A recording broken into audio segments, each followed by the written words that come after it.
Hello, I am in sunny Alaska with a wonderful person who agreed to do an interview. Now, you're not from Alaska, though. No. You are visiting from? Iowa. Iowa, okay. You know, isn't Iowa one of the swing states? It is. It's a swing state. Okay, are you going back for voting? I am. Okay, then Andrew Yang all the way. So, you haven't heard of Andrew Yang before me, right? No. Okay. So I'm informing her. I didn't show her a video. Normally I show her a video, but I'm going to tell her right now and get her thoughts on Andrew Yang. So he is running for president, and his big platform idea is that he wants to give everyone $1,000 a month as a freedom dividend for being an American. And he's going to pay for it with a VAT tax, a value-added tax. Okay. And so big corporations can't get out of it, and he's going to levy it mainly on tech companies who are paying zero in taxes right now, and they won't be able to get out of it with a value-added tax. So what do you think about everyone getting $1,000 a month? Would that help you out at all? Is it sort of like a universal income approach? Yes. Is that sort of what it is? Yeah, I think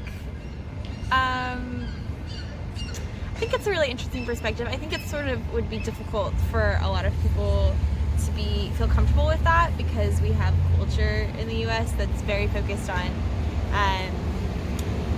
earning what you have, and so I feel like there would be some sort of barriers with people feeling comfortable automatically receiving $1,000. At the same time, I think that it's really important to consider things like that everyone comes from a different background and has had different barriers in their life, and so for some people that $1,000 would be really meaningful and allow them to make decisions that they wouldn't normally be able to make. So I actually think if there's a way to pay for it, and then there's some sort of studies that show that that is actually going to help the poorest and most vulnerable people in our country, then I'm all for it, because So, sorry about the camera, guys. No, you're good.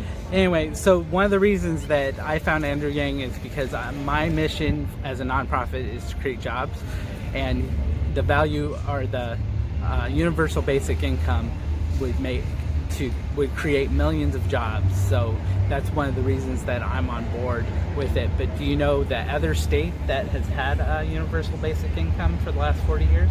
Can you guess which state that would be? Vermont? I don't know. Put her on the spot. It is Alaska. And that's why I'm here in Alaska, because they've had the permanent fund for over 40 years, which is widely popular, and everyone loves it. So, okay. And then it's $1,000 a month? Or what is So the permanent fund is anywhere from $1,000 to $3,000 a year. So, okay. So that's their permanent fund. Yeah. So you have a background in engineering or civic engineering, you said? Yeah, civil engineering. Yeah. I'm trying to say it right. Civil engineering. And so you're seeing what kind of benefit or difficulties people have with the environment in local communities and things like that, is what I understand? Yeah. Okay. Yeah. And so one of the things, big concerns, especially this election, is the environment. Right.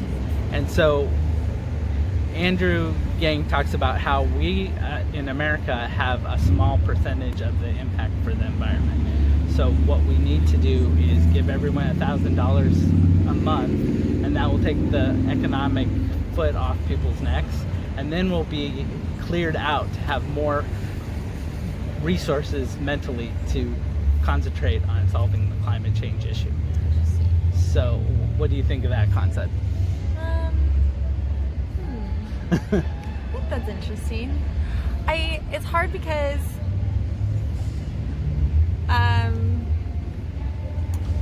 you don't know if that's the well, I solution? don't know. Yeah, I guess I haven't thought. Why do you think that is so helpful in terms of addressing climate change? Well, one of the things he says, which I agree with, is he says when the average American looks at climate change, they say, I just need to pay my bills. I can't worry about climate change right now. The penguins can wait. until I can pay my bills. Then I'll address, what's happening with the penguins and the environment and things like that. It's just like people don't crush their cans because they have to get to work at 9 a.m. and they can't waste a few minutes to crush their cans and recycle, that kind of idea. Yeah, okay. Well, I could see it being something that's helpful, and I can understand that relieves some of that immediate stress, because immediate financial stress is the worst kind of stress, and it does limit your options and your mental health. Yeah, so I could understand that. Yeah, and maybe that it's like something that gives more people opportunities to think about what their role is in responding to climate change, because I just think like everybody has a role, whether it's like how you vote or who you talk to or what you buy, or maybe like art that you produce that kind of helps share that kind of information with people, and so maybe that could be helpful. Okay. Yeah. And so what would you do with your $1,000 a month? Well, I would probably save it. I would probably save half of it. Okay.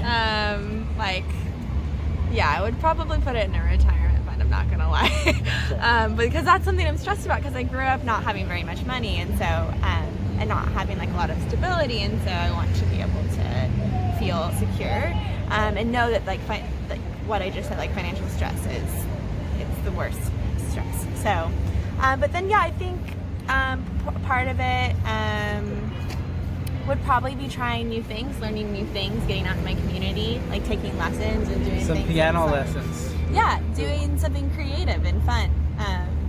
Okay, yeah. That's awesome. Well, thanks for interviewing with me again. I course. appreciate meeting you, for sure. Yeah, Nice nice to meet you. Yeah. Okay, well, go ahead and subscribe, like, share, and we'll have more behind the scenes here in Alaska. Thanks for joining us. Take care. Bye. And one state has had a dividend in effect for almost 40 years. And what state is that?